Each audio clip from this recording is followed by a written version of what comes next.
Hello, c'est Cécile. Alors aujourd'hui, dans cette vidéo, je vais te parler de visibilité. On me demande souvent comment est-ce qu'on fait pour se rendre visible. Et en fait, c'est pas vraiment la bonne question. La bonne question, c'est comment je fais pour me rendre visible.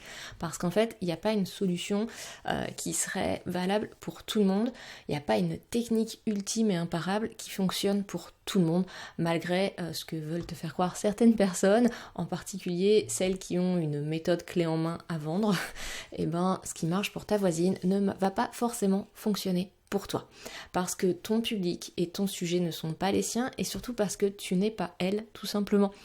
S'il y a un seul truc que tu devais retenir de cette vidéo, c'est vraiment qu'une communication qui marche à long terme, c'est quelque chose qui part de toi. Pas quelque chose dans lequel tu te contorsionnes tant bien que mal pour rentrer parce que ça se fait ou parce qu'il faut. Ça ne sert à rien de te faire souffrir. Il y a plein de façons différentes de se rendre visible et d'attirer à soi une audience et surtout des clients, en fait, en tout cas des futurs clients, des prospects, comme on dit en marketing. Donc, il n'y a pas une technique. Si quelque chose ne te convient pas, c'est pas grave, tu trouveras autre chose. Alors ça veut pas dire partir de soi, ça veut pas dire qu'il faut rester dans sa petite zone de confort, hein, bien entendu, mais il y a une différence entre ne pas aller quelque part parce qu'on a peur, ça c'est qu'on est dans sa zone de confort, même si ce mot est pas génial, parce que c'est pas toujours confortable, mais bon, et ne pas y aller parce qu'on n'aime pas, parce qu'on le sent pas, parce que c'est quelque chose, une technique ou autre qui va à l'encontre de nos valeurs ou de qui on est tout simplement. Par exemple, moi je suis pas ultra fan de vidéos. Bon, ça tombe bien, je suis en vidéo. Je fais peu de vidéos, non pas parce que je suis mal à l'aise avec ça, c'est pas ma zone de confort, c'est pas une question de zone de confort, hein, même si au début on n'est jamais hyper confortable en vidéo, enfin rarement. C'est surtout que personnellement, je suis pas fan de vidéos en fait. J'aime mieux, j'aime écrire, j'aime m'exprimer par écrit et j'aime mieux lire un contenu, un article, que de regarder une vidéo généralement. Donc ça m'est pas naturel, ça me vient pas tout seul. C'est pas une question de confort, c'est une question de goût en fait, tout simplement. Donc voilà, YouTube c'est pas le premier endroit où j'ai décidé de développer ma visibilité et mon business, clairement. Alors, ce dont j'ai envie de te parler dans cette vidéo, c'est du coup comment choisir toi la bonne, entre guillemets, la bonne façon de te rendre visible. Je vais te donner un peu, moi je classe les façons de se rendre visible en 3 plus 1. La dernière étant la publicité en fait, mais je préfère te parler, là je vais vraiment mettre l'accent sur les façons d'avoir du trafic de manière organique, c'est-à-dire sans payer.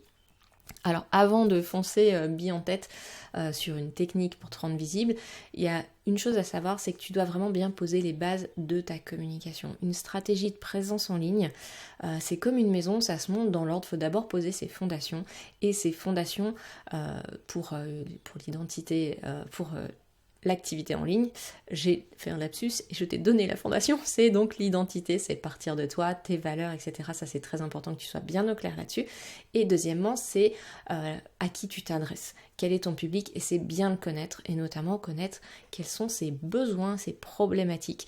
Parce que si tu connais pas bien ça, tu vas pas pouvoir aller te placer à l'intersection entre toi et ton public, et c'est là que tu vas te rendre visible en fait. Si tu sais pas parfaitement qui est ton public et quel genre de problème il fait et du coup comment il va se comporter en ligne, tu vas avoir du mal à aller te positionner là où il est. Tout simplement, par exemple, si tu t'adresses, alors je te prends un exemple très bateau, mais si tu t'adresses à des parents au foyer, tu peux être sûr que c'est pas sur LinkedIn qu'il va falloir aller communiquer. Là, c'est hyper simple, mais il y a quand même une bonne connaissance du public à avoir avant de choisir si tu vas aller sur tel ou tel réseau social, si tu veux faire du référencement, etc. Alors maintenant, passons au vif du sujet. Quelles sont ces 3 grandes façons de se rendre visible, hein? Encore une fois, j'exclus volontairement là, tout ce qui est publicité, parce que généralement, de toute façon, ça part d'une de ces façons-là, que ce soit de la publicité AdWords, on parle de Google, et si c'est de la pub Facebook, Instagram, on parle de Facebook ou d'Instagram. Les 3 grandes façons donc de se rendre visible de manière organique. Alors l'erreur à ne pas faire, ça serait de vouloir être partout. Tu peux pas être partout, sinon tu vas t'épuiser. Donc tu dois choisir par quel moyen te rendre visible. Et un bon choix serait de prendre dans une de une chose dans ces 3 moyens. Tu vas mieux comprendre quand je vais t'expliquer les 3 façons de se rendre visible, mais c'est pas mal de prendre un outil dans chaque façon de se rendre visible en fait. Alors la première façon de se rendre visible, c'est le bouche à oreille. Alors quand je te dis bouche à oreille, en gros ça veut dire que quelqu'un parle de toi, pas seulement à sa voisine ou à sa sœur, mais ça peut être à sa communauté, à son réseau pro ou réseau personnel. Le bouche à oreille, il peut être spontané, c'est-à-dire que la personne, elle te connaît d'une manière ou d'une autre, elle aime ce que tu fais et elle va parler de toi, soit provoqué, c'est-à-dire que là c'est toi qui vas aller demander à la personne, c'est ce qui se passe par exemple quand on fait appel à un influenceur, quand on propose un mail, quand on propose un article invité, quand on fait des interviews, des partenariats, là c'est du bouche à oreille provoqué, mais ça peut être complètement ça peut être spontané si tu as montré ton expertise sur un groupe Facebook par exemple, et à un moment donné, quelqu'un pose une question et une autre personne qui t'a déjà vu répondre, qui sait ce que tu vaux, va te taguer pour que tu répondes. Là, c'est du bouche à oreille et ça te donne de la visibilité. Mais en fait, t'as rien demandé, t'as rien fait pour, si ce n'est être compétente dans ton domaine devant certaines personnes qui après en parlent à leur réseau. L'avantage de ça, c'est que ça va t'amener du trafic qualifié. Si quelqu'un partage un de tes articles ou te tag sur un groupe Facebook ou parle de toi, partage ton site, ça va t'amener du trafic qualifié. Si c'est toi qui es à l'origine, il faut bien choisir le partenaire avec qui tu veux, si tu as provoqué ce bouche à oreille, puisqu'il faut que sa communauté soit alignée avec les personnes que toi tu veux attirer. Donc c'est là que c'est important de bien connaître sa communauté et les gens que toi tu veux attirer. Ça c'est l'avantage, c'est vraiment que ça te donne du trafic qualifié. C'est un moyen en plus qui est rapide. T'as même pas besoin d'avoir un site web au départ pour qu'on parle de toi en fait. Il suffit, tu peux avoir juste une page d'accueil, enfin un lien, ou ça peut être juste un mail, une page Facebook qu'on partage. Bref, c'est hyper pratique au départ pour pas ramer pendant 6 mois avant d'avoir ses premiers visiteurs qui soient pas ta mère ou ton meilleur ami. Donc voilà, l'inconvénient de toutes ces techniques de bouche à oreille partenariat, c'est que, alors ça demande de l'investissement en temps, parce que il faut faire de la qualité, il faut le temps d'être un peu connu avant d'être recommandé, ou il faut le temps d'aller démarcher les partenaires et faire ça correctement. Et généralement ça va te donner un pic de trafic sur le moment, mais à long terme pas forcément, c'est-à-dire que les gens vont venir le jour où quelqu'un d'autre va parler de toi, mais après ils vont pas. Si tu mets pas en place derrière des choses pour les faire revenir, ça va être un pic de trafic momentané. Donc il faut vraiment bosser derrière pour faire revenir ces gens-là. Et puis ça demande de dépasser ces blocages. Parfois ça j'ai pu le voir, moi j'ai pu le constater avec certaines de mes clientes qui avaient du mal notamment à aller demander des partenariats, à demander du bouche à oreille provoqué parce que syndrome de l'imposteur, tout ça. Donc voilà, ça c'est une question à te poser. Est-ce que toi tu sens que le bouche à oreille, aller voir provoquer ce bouche à oreille, ça peut te convenir? Est-ce que tu es prête à dépasser tes blocages si tu en as et à bosser ce qu'il faut et derrière à mettre en place ce qu'il faut aussi pour capter ces gens qui vont venir chez toi et les garder, ou en tout cas en garder une partie. La deuxième façon de se faire connaître, de se rendre visible, c'est bien entendu les réseaux sociaux. Les réseaux sociaux, c'est en fait, là c'est pas quelqu'un qui parle de toi, c'est vraiment tu vas créer ta communauté et selon l'algorithme du réseau social, quelqu'un va croiser un de tes contenus, soit parce qu'il te suit déjà, donc du coup c'est un peu plus délicat, là c'est de l'entretien de communauté mais c'est pas une nouvelle personne, soit parce que l'algorithme lui a montré, ou au détour d'un hashtag, ou parce que ton contenu a été partagé, que ça fait le buzz, enfin bref, les gens te croisent là. L'avantage des réseaux sociaux, c'est que pour le peu que tu connaisses un peu le réseau social, ça va être facile et rapide de t'y mettre. Le public est déjà là, c'est pas à toi de créer en fait, tu vas dans un endroit où il y a déjà du public et voilà, soit tu te formes au réseau social pour vraiment le connaître, soit tu le maîtrises déjà pas mal. Ça peut aller vite de gagner des followers si tu t'y prends bien en fonction des réseaux sociaux. Ça peut demander un peu de travail si tu connais pas bien ou si tu l'utilises pas du tout professionnellement au départ. L'inconvénient des réseaux sociaux, c'est que ça demande de la régularité, donc c'est chronophage parce qu'il y a je ne connais pas de réseau social qui ne demande pas à ce qu'on y aille tous les jours et puis interagir, répondre aux commentaires, etc. C'est pas évident de convertir, c'est-à-dire de faire venir vers ton blog, ton site, ta boutique derrière, parce que les réseaux sociaux, ils sont faits pour que les gens restent chez eux, donc c'est difficile, à moins de mettre de la publicité, de faire cliquer en fait, de faire venir chez toi. Et puis surtout, tu es à la merci de l'algorithme. Ça, c'est un inconvénient quand même parce que on a déjà vu des pages Facebook être fermées sans préavis du jour au lendemain. On a déjà vu des comptes chuter d'un coup parce que l'algorithme change et que c'est plus les mêmes règles du jeu. Donc voilà, il y a les règles du jeu. T'es chez quelqu'un, en fait, t'es pas chez toi, donc t'as les règles du jeu à respecter. Et enfin, la troisième façon de se rendre visible, la troisième grande façon de se rendre visible, c'est, j'avoue, ma façon préférée, mais encore une fois, à moi, c'est quelque chose qui a bien marché pour moi et qui me convient bien, c'est le référencement. Alors, le référencement, en fait, c'est quand on répond à une question. Et quand je te parle de référencement, du coup, forcément, tu penses Google, mais c'est pas que Google. YouTube, c'est en partie du référencement parce que beaucoup de vidéos sont trouvées par le moteur de recherche.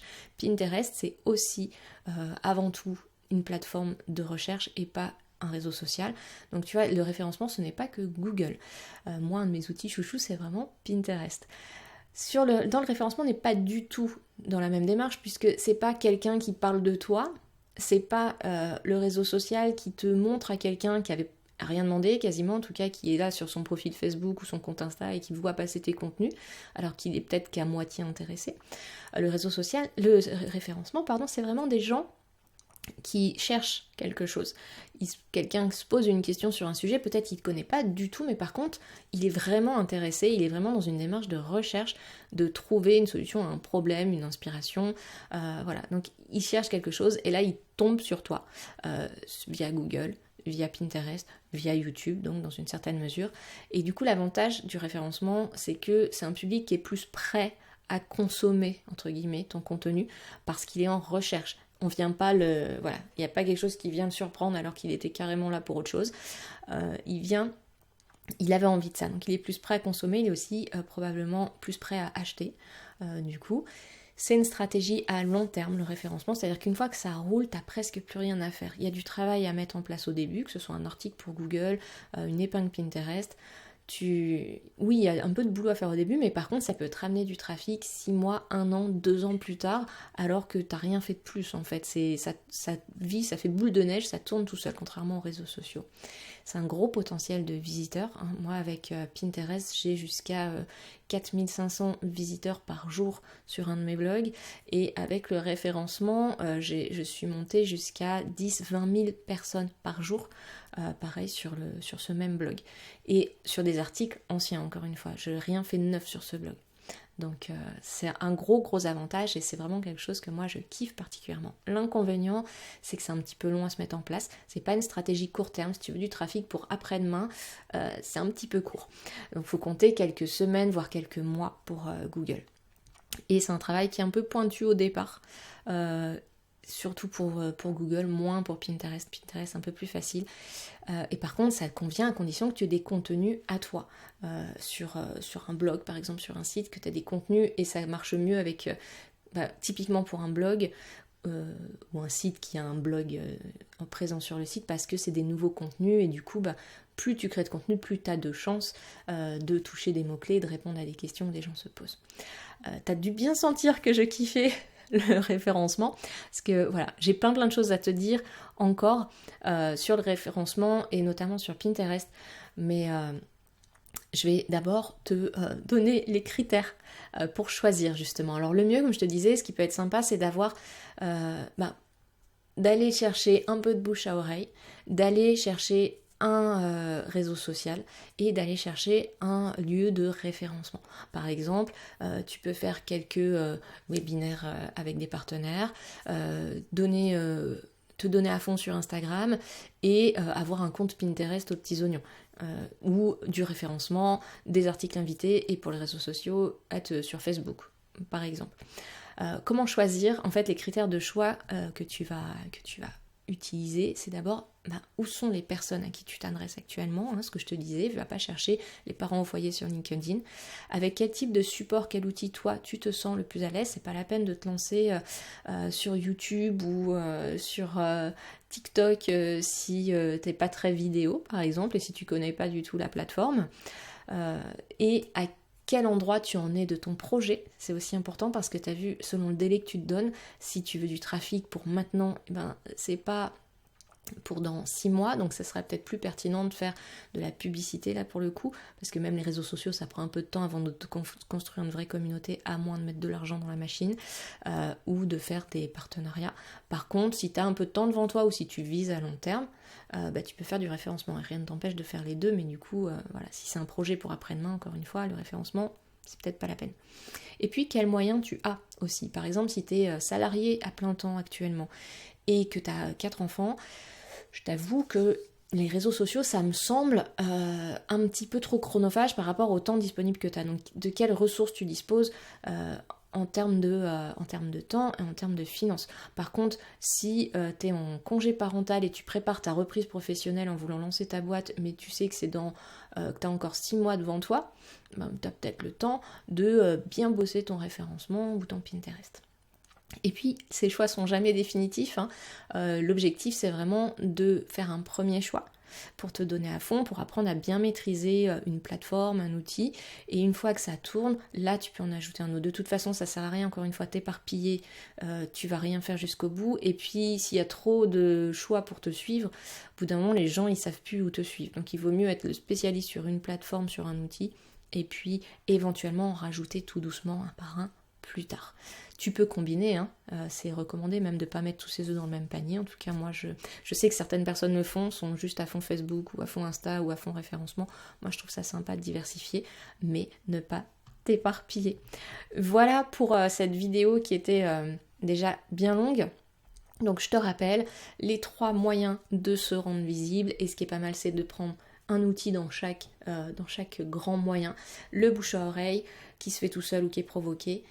Les réseaux sociaux ou le référencement. Je t'ai donné les avantages, les inconvénients pour chacune et puis des critères pour te positionner et pour choisir ce que tu préfères. Si tu veux plus d'informations sur ta visibilité, etc., mais tu peux cliquer sous la vidéo pour rejoindre mon blog où je te partage plein d'infos, notamment sur Pinterest et sur le référencement, mais pas que.